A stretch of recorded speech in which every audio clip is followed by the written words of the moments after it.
I'm Kelly Siegel, and this is Harder Than Life, a podcast about self-love, self-awareness, business, and health. We tell outrageous stories and boil everything down to simple, practical advice you can start using today. Let's get living.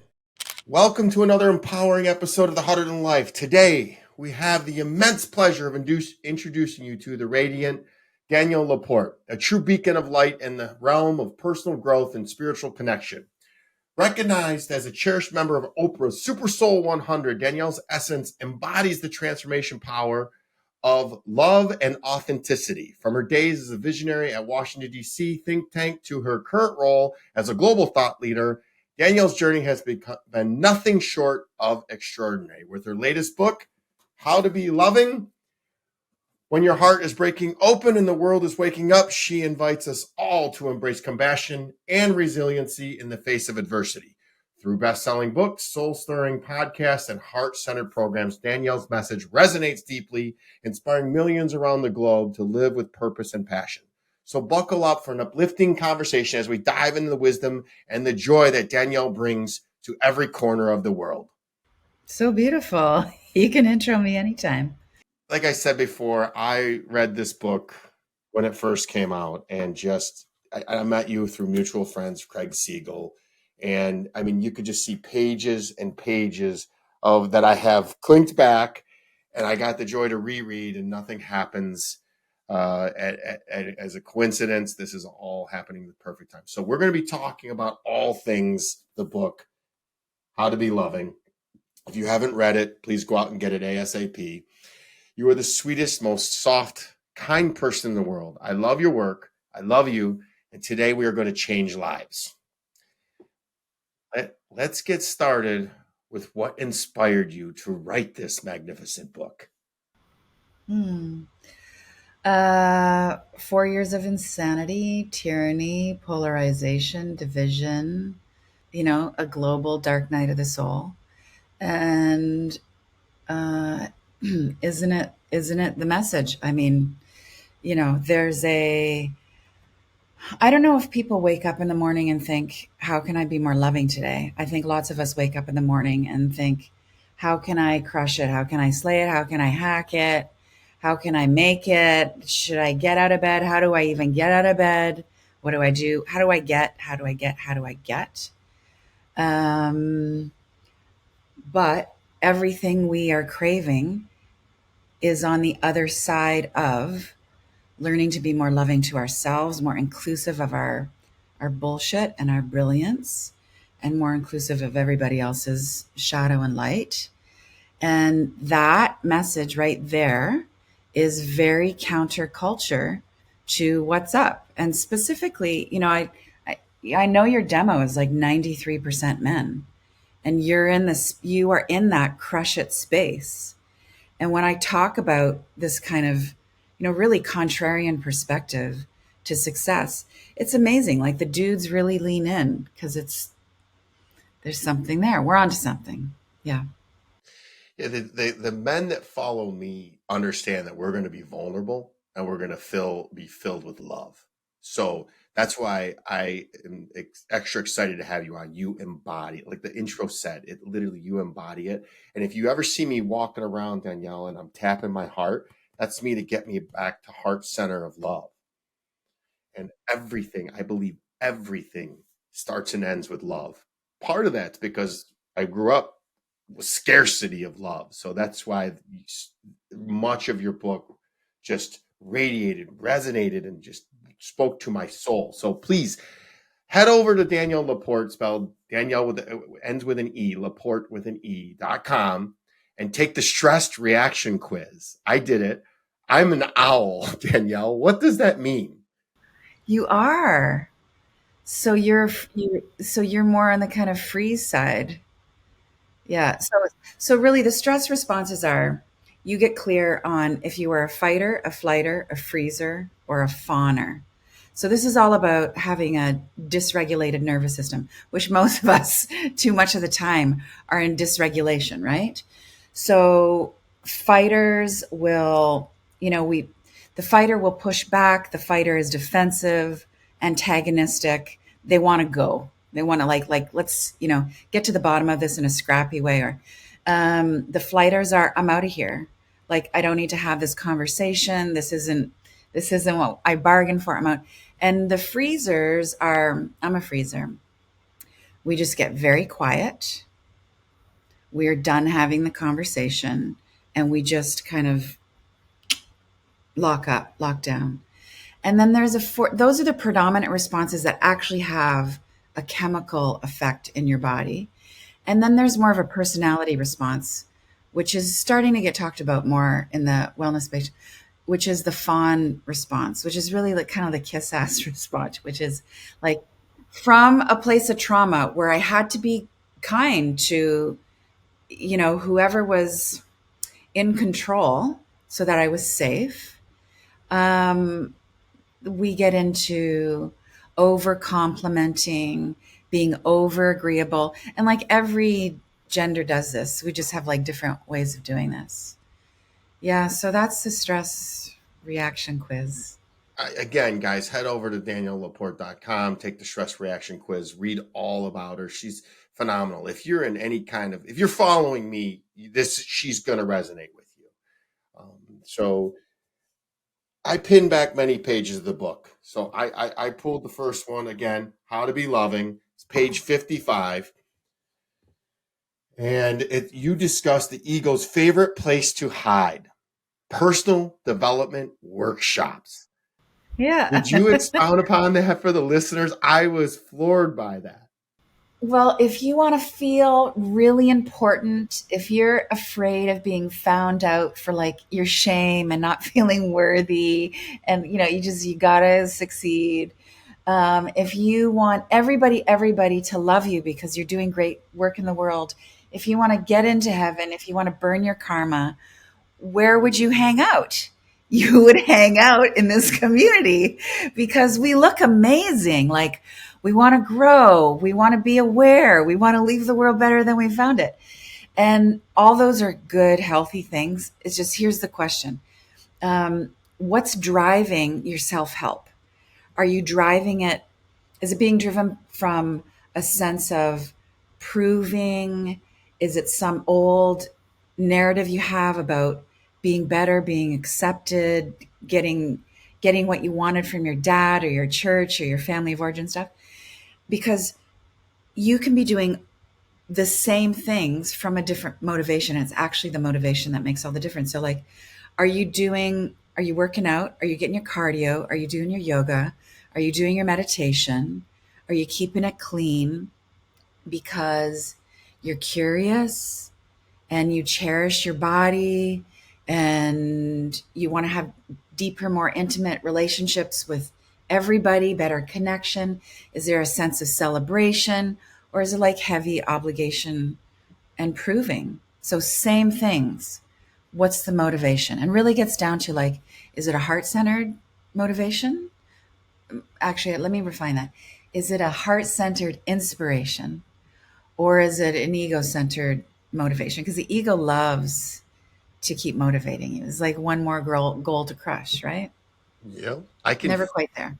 I can feel your energy through this computer, and I adore you. I wanted to highlight a specific part of this section because it was bolded, and I'm just going to read it, and I just want to know what your reaction is. And sorry to steal so much of the book. It'll end, but there's just the first part of it. It's such a good book. I just finished up Jamie Kern Lima's Worthy. I read all of Brene Brown's book. I read Humble the Poet's book. I read all of these. I read a lot.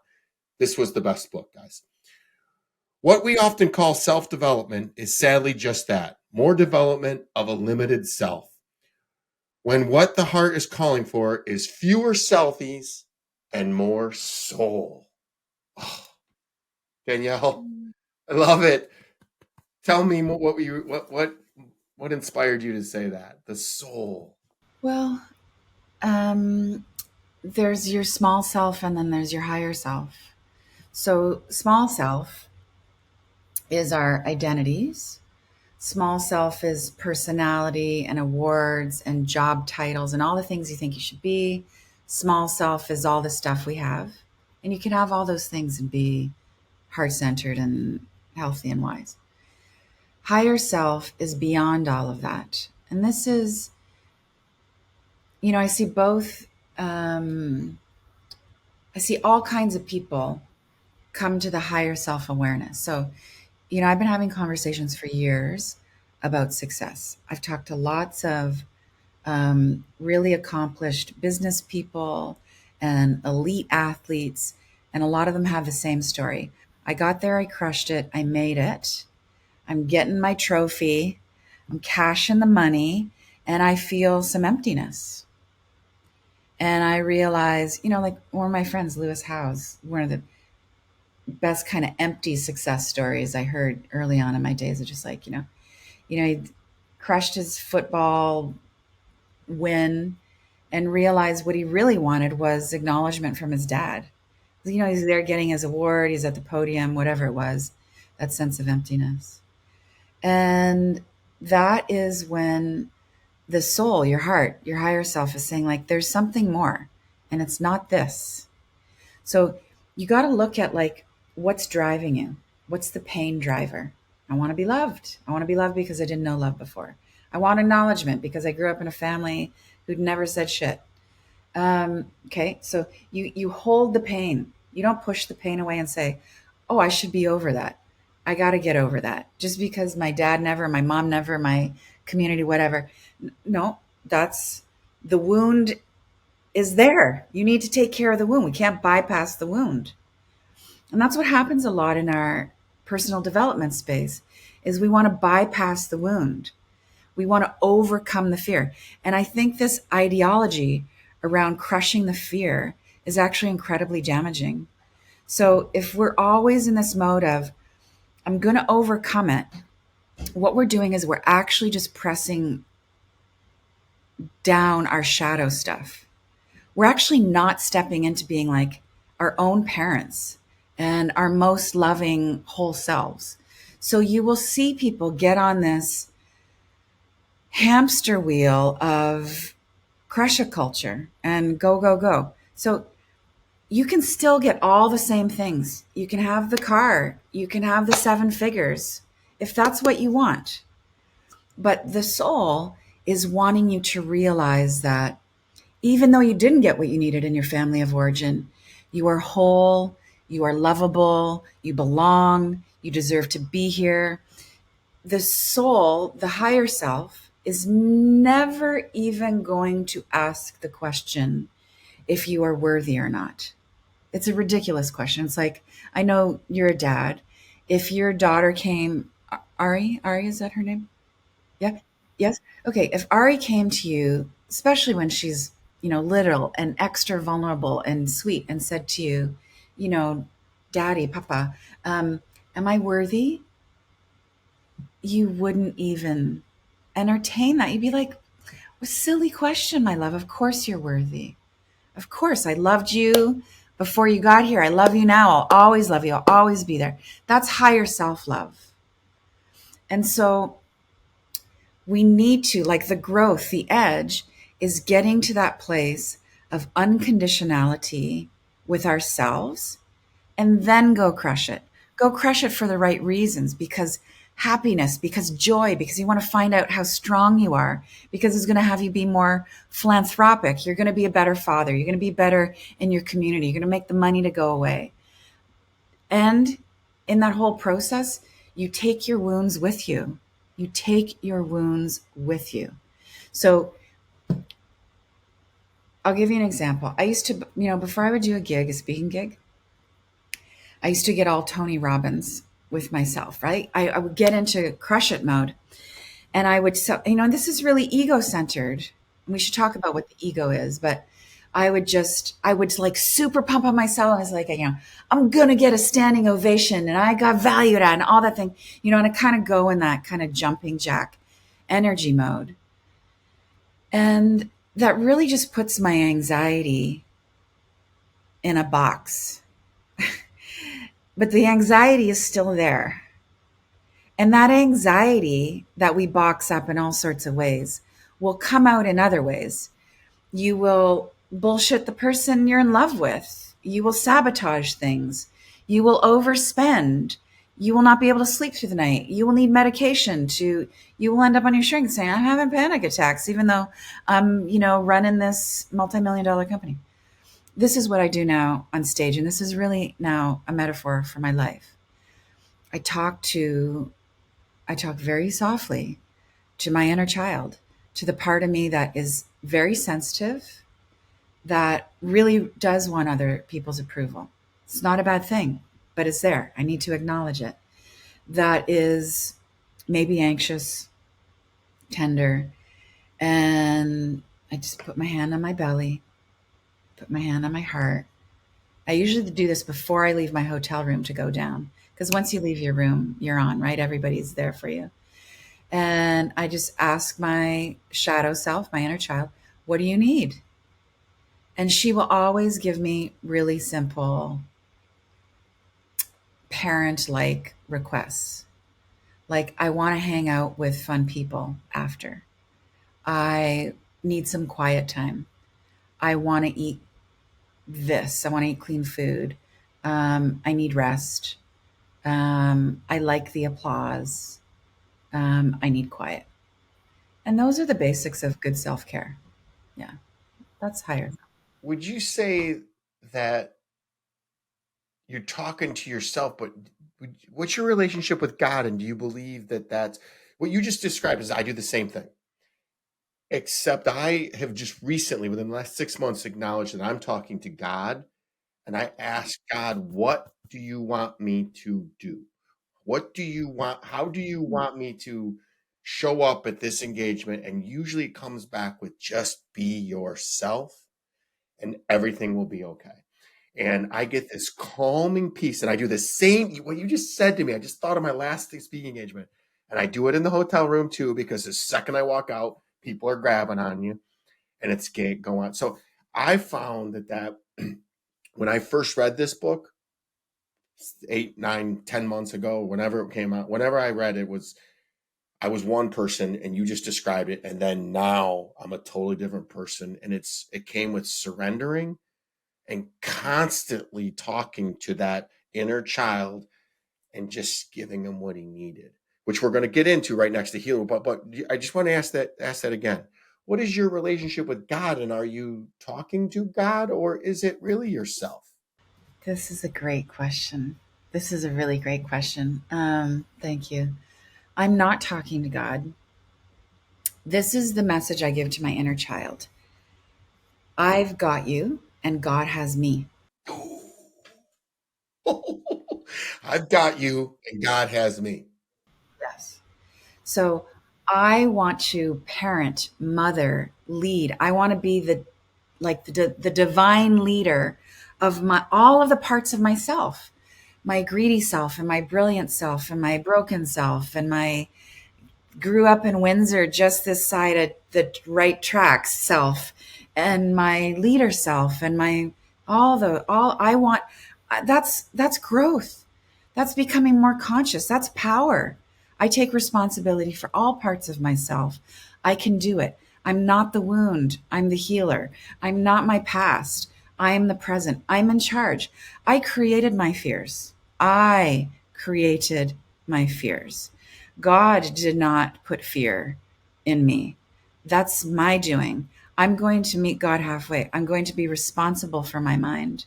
I'm going to be responsible for my thoughts, for my speech, for my action. That is my responsibility as a child of God. So I take care of my inner child and I am turning to higher self, soul, the divine, God, to help me do that.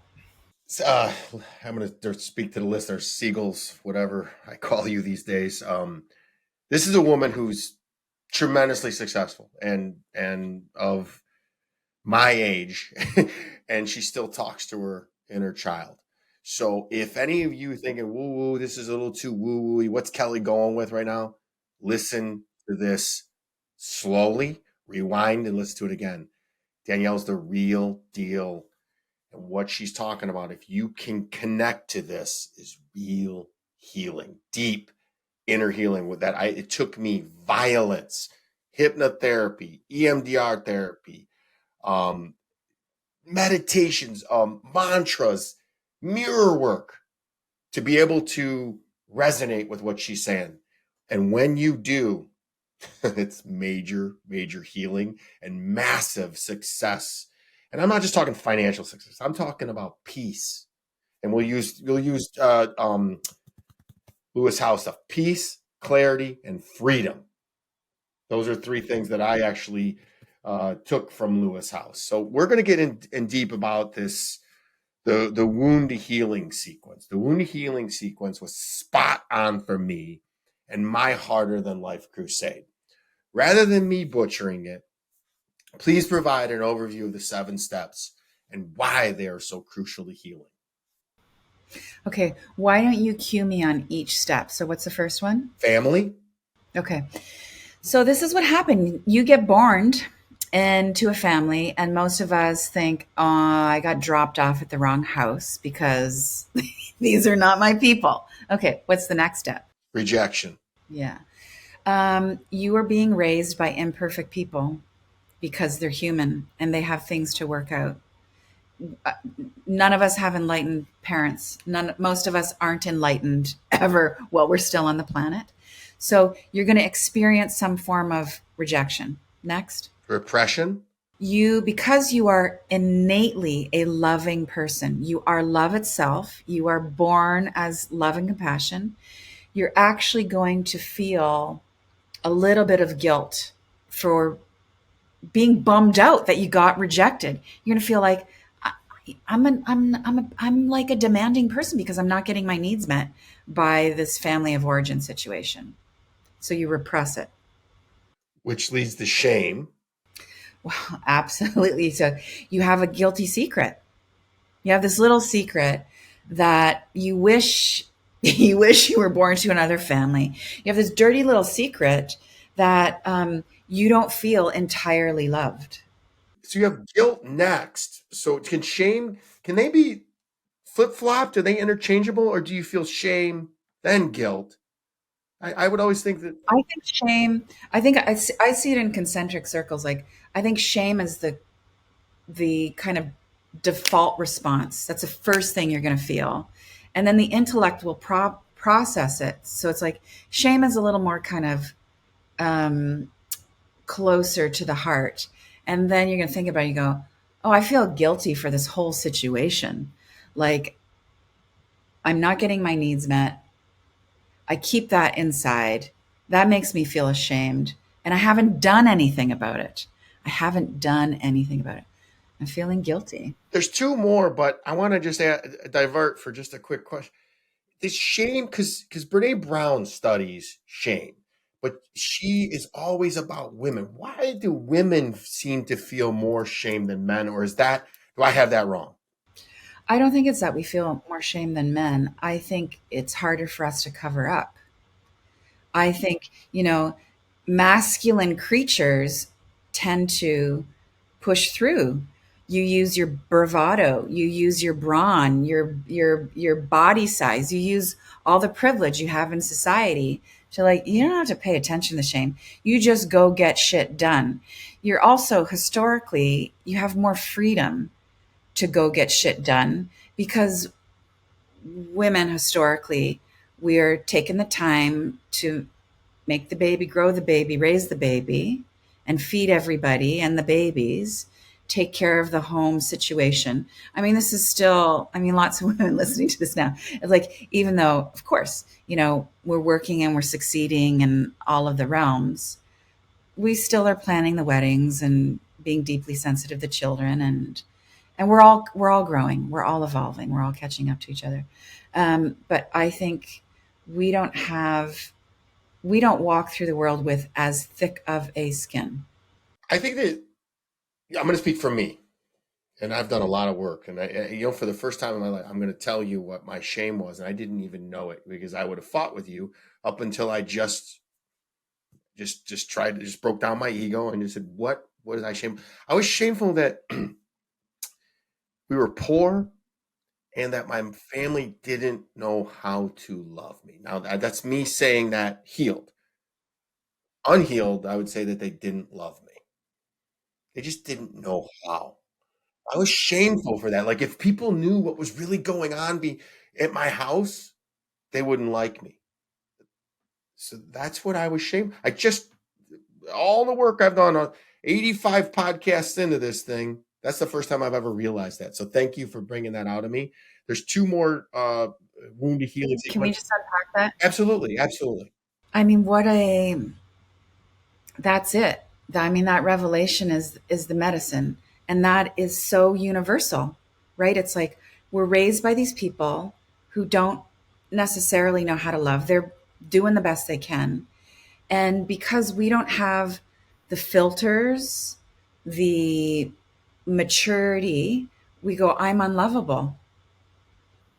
It's not that. You're not unlovable. It's just you got, everybody's figuring out their skills. And as you know, I just named it and I felt it chill all through my body. And then it just dissipated as I just named it.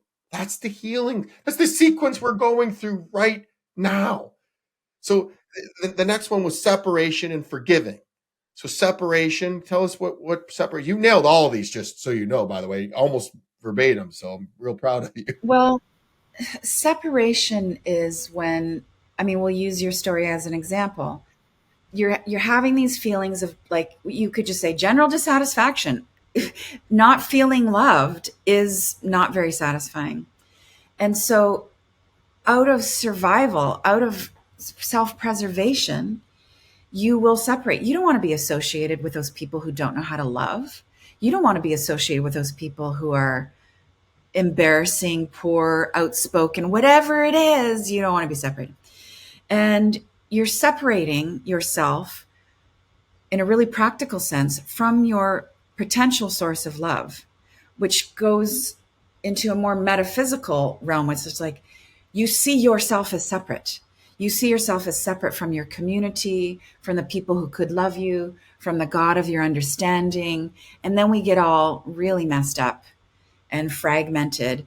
And we basically are kind of operating in this ignorance. Like, I don't even know that I think I'm separate, but I'm going to do all these things to try and belong. If we could just go, wow, I actually feel on the outside everywhere I go and unlovable no matter how much, that would stop it, which is what most of us go into therapy for. Yeah.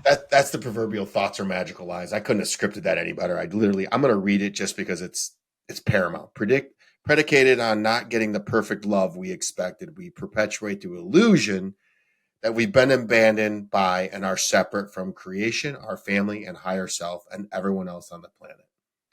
Which leads to, and this is what you couldn't have scripted me telling you my story to this any better, which leads to forgiving, which I'll steal the thunder.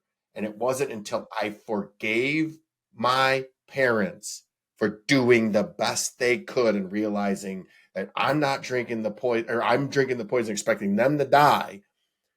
And the only one suffering is me and everybody around me.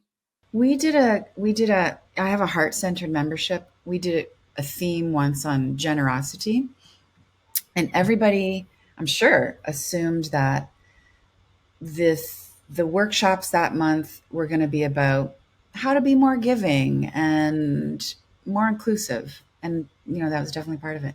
But what we got down to was the most generous thing you can do is forgive your parents. I was going to ask, how do you forgive somebody when they're not sorry? Common question. Look at somebody being sorry has nothing to do with you forgiving them. You loving someone has nothing to do with them changing, with them being more conscious. They don't even need to feel remorse for you forgiving them. Nobody else can affect your capacity to be loving, to be conscious, to be wise, to be free. And it's hard work, but everybody listening, and my sense is you have your own forgiveness story.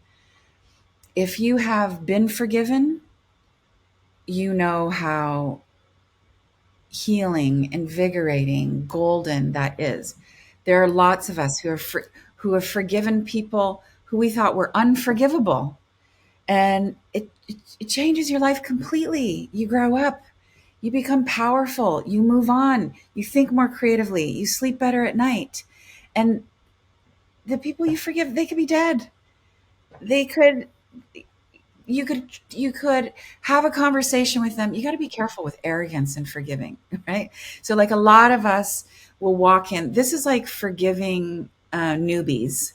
We'll walk into a conversation literally or figuratively and be like, hey, I forgive you for what you did. And there's a kind of arrogance to it. It's like, my forgiveness is really making it clear you messed up, and I'm an awesome person for forgiving you for messing up. And you know that when you're in that mindset, that you are secretly wishing that they would like super fess up, and you want the fess up. Okay. There's actually merit in that. We have to practice forgiving. It's like we're kind of playing with this, forgiving is a virtue, it's a soul quality. We're trying to figure out what forgiving is.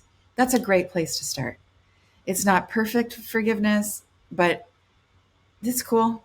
It's better than not forgiving somebody. Well, I found that that forgiving and everything I've read is forgiving someone else is for you. So and for the longest time, Danielle, and well, you're bringing this stuff out of me, but I'm telling you that the longest time, all I wanted was an I'm sorry and then the moment I truly forgave them for my own benefit, I didn't need that sorry. Don't want it. Don't care. Doesn't matter to me. Does that make sense? Yes. I think that's an almost universal experience of you don't need it back. You're so expanded high on the love. You become so much more conscious. You just don't need it. You're full of love. You are self fulfilled. But let's go back to the forgiveness is for you, not for the other person. Okay, so we'll just get like super esoteric right now. If we're all one, if we all come from the same source, then forgiving is also for them. And what if, like I think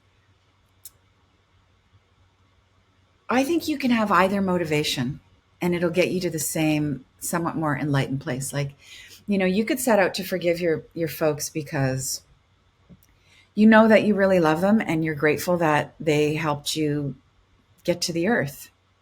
Thank you for being the vehicle for me to have this experience. I forgive you. You got a rough life. You're off the hook. And you will have that forgiveness euphoria and become a more expanded person. Or you could go in and just say, I love myself so deeply.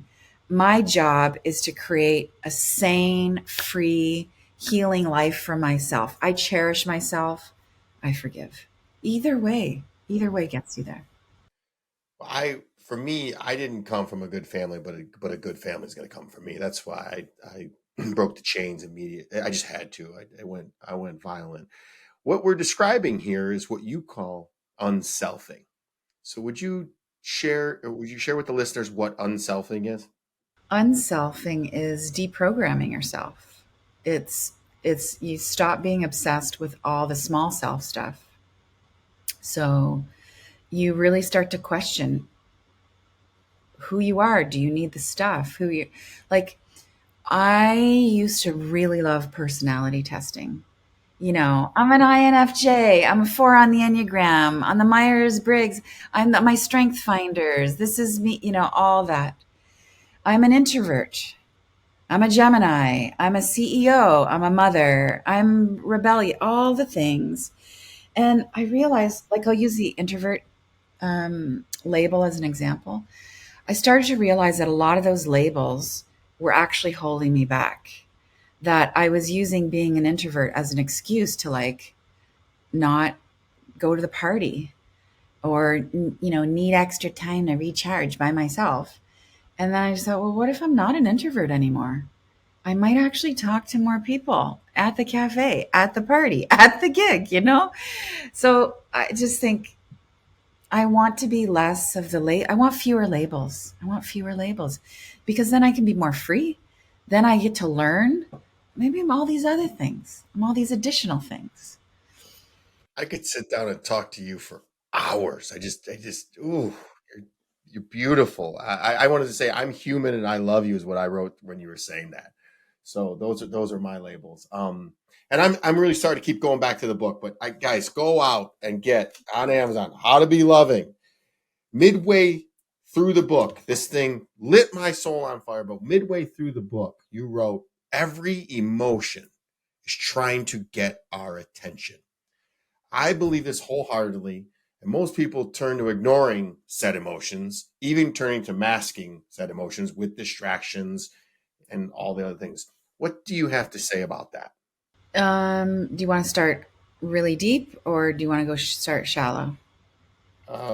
You're the expert at this stuff. I understand really deep, but I don't know what all the listeners will do. So I would say make it But we're gonna simple. cut. We're gonna cover it all. Um, let's start with light. We'll go shallow. Um, your happiness is trying to get your attention because it's good for your brain. Wants you to do more things that make you happy. Your sadness is trying to get your attention. Wants to be listened to. Wants to be validated. When we demean or repress our emotions, it's like more clutter in the basement. It's more um, kind of watery energy that's going to flood out somewhere. It's like if you're sad and you keep telling yourself you're not sad and you shouldn't be sad and you don't have a right to be sad, you're going to get depressed. You're going to get worse. If you're anxious and you get down on yourself for being anxious, you're going to get more anxious. That anxiety escalates into panic attacks. Okay, so all of that content, we just call it content, is your little mind babies. You create the stuff, you create the happiness and you create the fear and you create the sadness and you create the bliss. And it wants you to pay attention to it. Okay, so let's just pause there. Got to pay attention to your emotions. But you're the driver of your emotions, you're the parent of your emotions. Like the Buddhists will also often say, your thoughts and your emotions are just the clouds in the sky, and you are the sky. You hold it all. Don't be the cloud. Don't say, so this is a difference. And I talk about this in How to Be Loving is rather than saying, I am anger, say, I'm feeling angry. Do not let it overtake you so that the anger isn't controlling you. Like, wow, because you could be in a situation and be like, I am enraged right now. Let me refine the language. I am feeling so much rage right now. I'm so pissed off right now. That's you being the observer. So you're still being conscious. And then you decide from there, this is so fascinating. I'm seeing rage. Where does that come from? Oh, I know where it comes from. Actually, it has nothing to do with the situation. Or you go, I'm feeling pissed off. This is so confronting. What am I going to do now? What am I going to do with this rage? I'm going to breathe. I'm going to go for a walk. I'm not going to shoot my mouth off right now. I'm not going to press send. I'm going to sleep on this. As opposed to, I'm so angry. I got to express it, do something about it right now. Mm, that's what gets us into trouble. That reaction versus pause and give an actual logical response. Reaction versus responding. So here's the deeper layer of all of this. All feelings come from the unconscious self. All feelings come from the unconscious self. Absolutely. Yes. So I'll give you a visual metaphor. All your feelings are coming from the basement of your psyche, of your life. Even your happiness, even the positive feelings. They're unconscious. They're unconscious. They're under the surface. Thoughts can be different. Once we clean up our minds, it's a different situation. So, all feelings are part of your unconscious self coming into your awareness. Like, oh, look, that makes me happy. Wonder why. Oh, that makes me sad. Wonder why. I should observe my feelings, but I don't need to let my feelings inform my day. My life is not about feeling good. I know that sounds whacked, but I can be, this is the premise. I can be loving no matter how I feel. I can be in charge of my thoughts no matter what is happening. I can choose higher vibration energies. I can choose to be peaceful. I can choose to be loving. I can choose to be forgiving no matter what is going on, no matter my hormones or my bank account or what somebody says. And this, I mean, to go back to the top of the hour, your question, why the book How to Be Loving? I'm most well known for a book I wrote called The Desire Map. There's like 400,000 people been through this process. And the question was, how do you want to feel? And for lots of people, that's like a revolutionary question. They're like, I'm working in a law firm. This is not about how I want to feel. I go, yes, it is. Because everybody just wants to feel a certain way when you hit the goal and all the things. And then I was in a really dark place in my life. And a friend called on that day. And, the friend didn't know that I'd been crying in my living room and there was lots of anxiety and some suicidal ideation. And she's one of those friends I hadn't talked to in a long time, but, you just pick up and start from wherever you were. And she was in a rough spot. And we ended up not talking about me at all. I just went into friend mode and listened to her and was there for her. Got off the phone and I was aware of, like, I felt fulfilled. I felt loved by her. I felt loving. And I was in the darkest place of my life. I was not in a good mood. I was not happy. But I could be fulfilled. And that was really a big pivot for me of, wow, it's really about what do I want to be no matter what? No matter what. So thoughts create feelings. And you said change your thoughts. And you hear all different modalities. You hear Dr. Joe talking about it. And it just everybody tells. What is your go-to strategy for changing your thoughts if you're going down a rabbit hole of negative feeling and thoughts? It's a great question because there's in present time and then there's preparation. So in present time, I would be asked, so you need to practice. So I'll do present time first and then we'll go into prep. Let's say I'm thinking gnarly thoughts. I'm, inner mean girl stuff. Or I'm really not liking I'm feeling so super judgy about the person I'm with. And that, if they were so much different than they are. And I need to ask myself, this is the simplest question to help you pivot. What could happen if I allow this thought to continue? So you don't even have to judge the thought. You don't even have to say, wow, I'm being so judgmental right now. Or they're being they're being so close-minded. No judgment. You just think, what could happen if I allow this thought to continue? And you'll come up with some answers and you will see if you want to go in that direction or not. We're going to get in an argument. I'm going to walk away. This thought is going to make me sick. This is not very inspiring. And the outcome is almost always no good. So you're right. It's like you're seeing the future in your mind. That's a brilliant, Danielle. Brilliant. Yeah. It's a yogic technique, actually. It comes from the Yoga Sutras. What would happen if I allow this thought to continue? Okay, so if it's on the wrong trajectory, like if you're on the bus to Bummerville, then you want to ask yourself, well, what's a better thought? Just what's a better thought? And it doesn't have to be, I love this person unconditionally, or I'm so successful, or I have all it takes. You don't have to go for big, outlandish stuff. It just has to be what's the next best thought, which is, well, I remember when I fell in love with this person, or we've worked it out before, we could work it out again, or I know I have the capacity to be patient, or once in a while, this person is right. Or 10 years ago, they said they were right. They said something useful. Or I've been able to get out of a funk before. just little.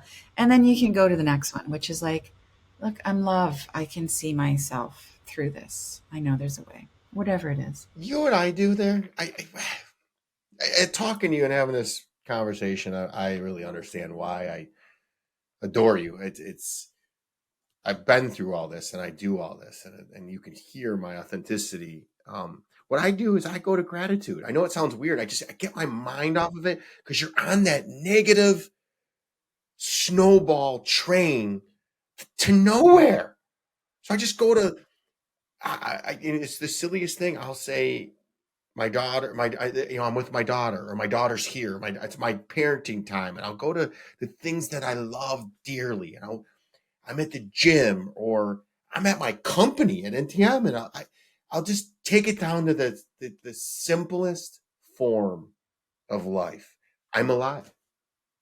I'm here having this human experience. I don't know if that's common, but that's what I do, and I just like sharing because I know you like it. Because I can see your face. It would be beautiful if it were more common, because I think that being grateful just to exist is, it's this place where it's both really primal, like here we are in bodies, we're breathing, we're alive, and it's really transcendental at the same time. It's like I'm an energy and I'm here and I get to learn all these lessons and be of service, and it's a miracle. I am part of this phenomenon. And I think gratitude is the most direct route to presence. Like you want to be. So, let's just define presence. Presence is you are alert, you are clear thinking, you're not being driven by all the stuff in the basement. You're not going to fly off the handle. You're going to see the best opportunity. You're going to be loving. And gratitude gets you there.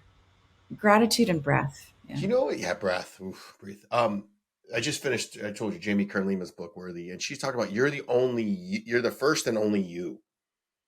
That kind of gets me going too, and I'm like, holy smokes! Because I always say I'm weird or I'm different. No, I'm just me. I'm the first one to be me, and it's cool. I kind of like that. So we were talking about vibrating at a high level, and I said I'm going to continue picking on. Oh no, here's we all make choices from a level of consciousness that we're at. I make this mistake daily. I vibrate extremely high due to intense levels of discipline. Most don't experience life like I do. You made a beautiful recommendation for people like me to use phrases such as, and I quote, "You might consider," "Would you be open to," "If it feels right to you." This feels like a limiting belief or some sort of unhealed trauma in me. Danielle, what are your thoughts? So is the question about your discipline, how to be with your discipline? Yes, exactly. Well, what's motivating you? Who needs to be disciplined? Your wounded, your unhealed little boy self, or your conscious, I'm a being of love self? You know what I was thinking? The other person that you're trying to console, but you just nailed it without even nailing it. Who needs to be consoled is the inner child. It's me. When I'm telling somebody you should do this, you should do that, it's me saying that to myself. You just without what I was speaking to is the other person. If I'm going and telling something, it's hard because I'm a coach and a keynote speaker. So I'm constantly telling people, you should be doing this. And a lot of times I just feel like it's counterintuitive. Let's recontextualize it, Yes. because Makes sense of my what that is about is that we need to stop telling people what to do for a couple reasons. One, I mean, this is how I roll. I don't want the karma of telling you what to do and you go lose the money, date the wrong person, make the wrong decision. I don't need that. I don't want to be involved in that. Two, I want to tap that place in me where I have faith in your capacities. I mean, all good psychotherapists will say, like, really their job is to just have faith that people will change eventually. It doesn't matter how many times you hit bottom, we can all get to like wholeness. And I think it's more magnetic to just offer invitations, not tell people. So everybody listening who's a coach, a parent, a boyfriend, a girlfriend, a teacher, anybody who has an opinion and is breathing, these are phrases that you might want to use when you're offering so-called help or advice to somebody.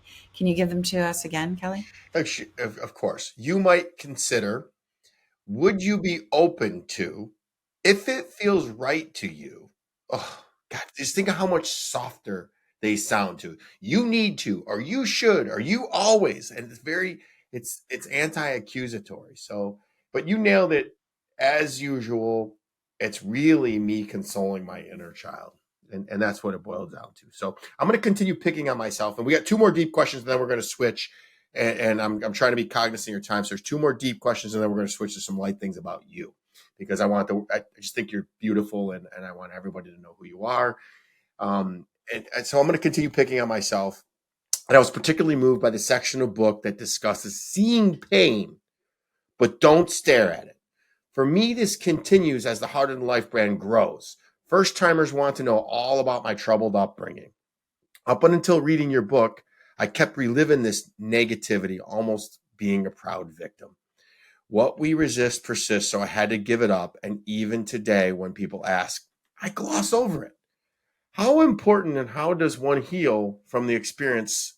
Say enough to acknowledge said experience, but not live there. So I get asked, tell me all about you, every podcast. Tell me about your upbringing. And I'm so healed over it that I just gloss over it. And someone asked me, like, no, you got to dig into it. And I go deep for them. And it's just not who I am. So how does someone who hasn't done the work like I did look at that, understand it, and then let it go? I think we need to be really mindful about why we tell our pain stories. Mm.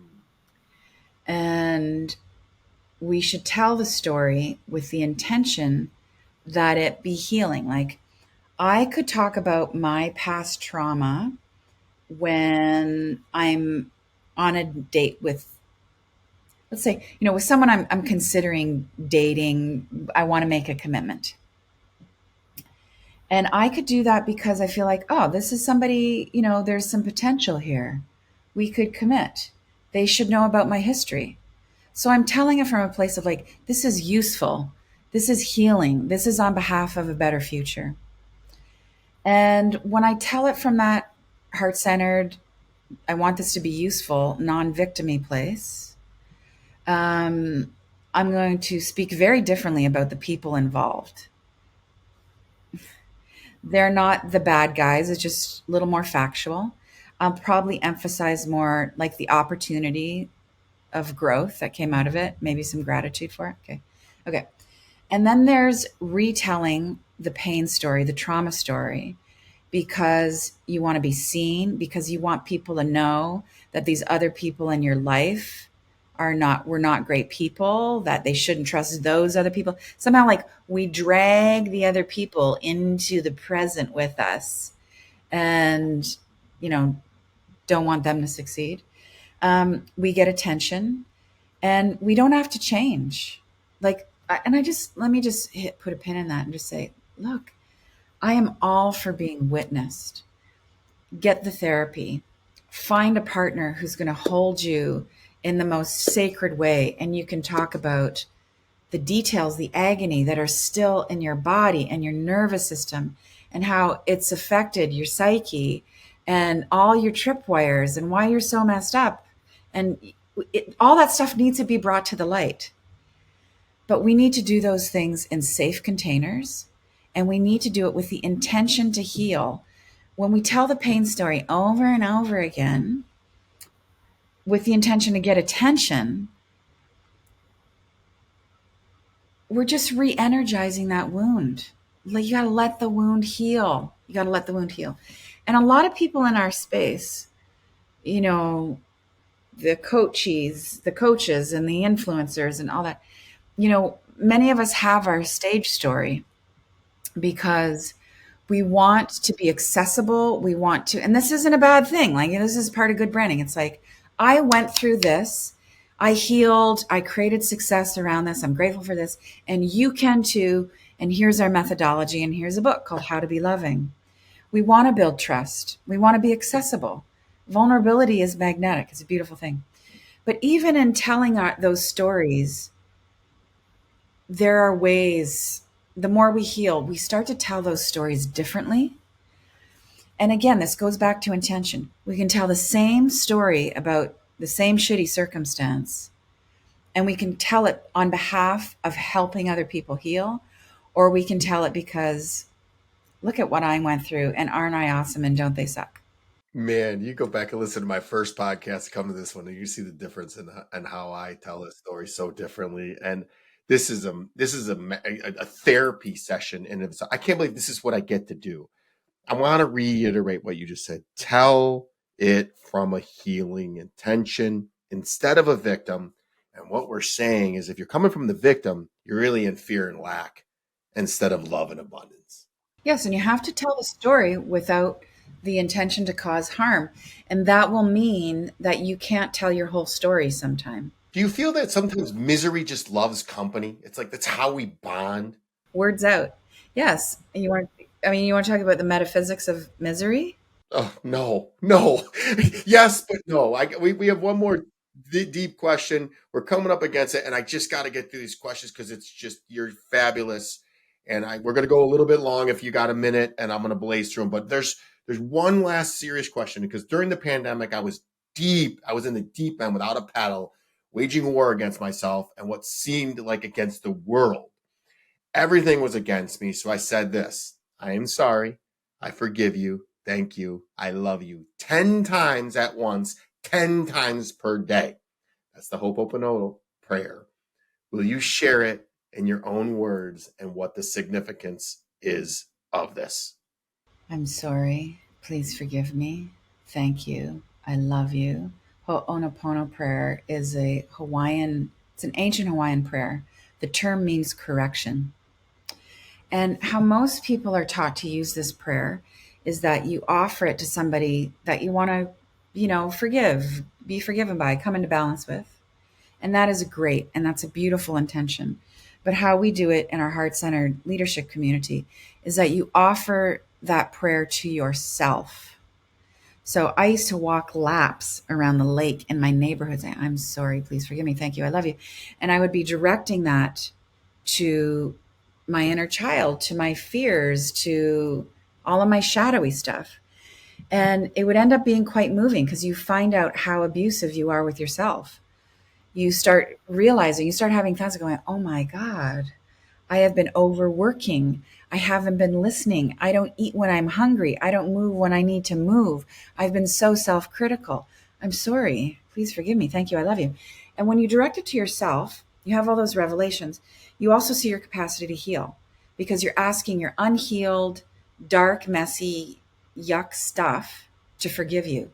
And it does. You start to feel that unconscious part of yourself move forward, and you hear this like, yes, I forgive you. Oh my God, my stuff can heal. It's amazing. I don't know that I said this. I don't know if I have it in the right order, but I used to say, I love you. I'm sorry. Please forgive me. Thank you. I always started with I love you because that's just the things that I used to say to myself about myself. If I said them to you, Danielle, you'd hang up on me right now. I still am my harshest critic. If I said, like at my IT company, if I said some of the things that I thought about myself to other people, I hold myself to the highest regard. And I expect to win, and I'm gonna win, and I'm gonna put forth the effort. If I don't, the things that I do to myself. So that prayer, I still say to this day, when I'm really feeling it, and I'm saying it to that inner child. So that's a go-to thing, along with mirror work and mantras. I do the Mel Robbins, I high five, I love you in the mirror too. So I've done a lot of work. So that concludes the heavy stuff. I think the world of you. I'm sorry to have this man crush, but I want to share more of you. Again, guys, go out and get How to Be Loving. It's available on Actually, the Amazon. best way to get How to Be Loving is to come to my site and get the audiobook because Oh, really? it's audio. And then we can go for walks together, and it's 6 hours. And DanielleLaPorte.com. Yeah, Now you're going to make me go read it or go listen to it. I am a reader, as you can tell. I love the book. And then I read uh, Conversations with God, and then I immediately had to download it and listen to it because I'm like, what did I miss? So we're going to switch into some just get to know Danielle, and then head over, and then we're going to get out of here. So you got a few more minutes to stick with me? let's go. Awesome, cool. If you could have dinner with any historical figure, who would it be and why? Jesus Christ. Just want to ask him how to do it. Yeah. That's awesome. What's your favorite guilty pleasure TV show or movie?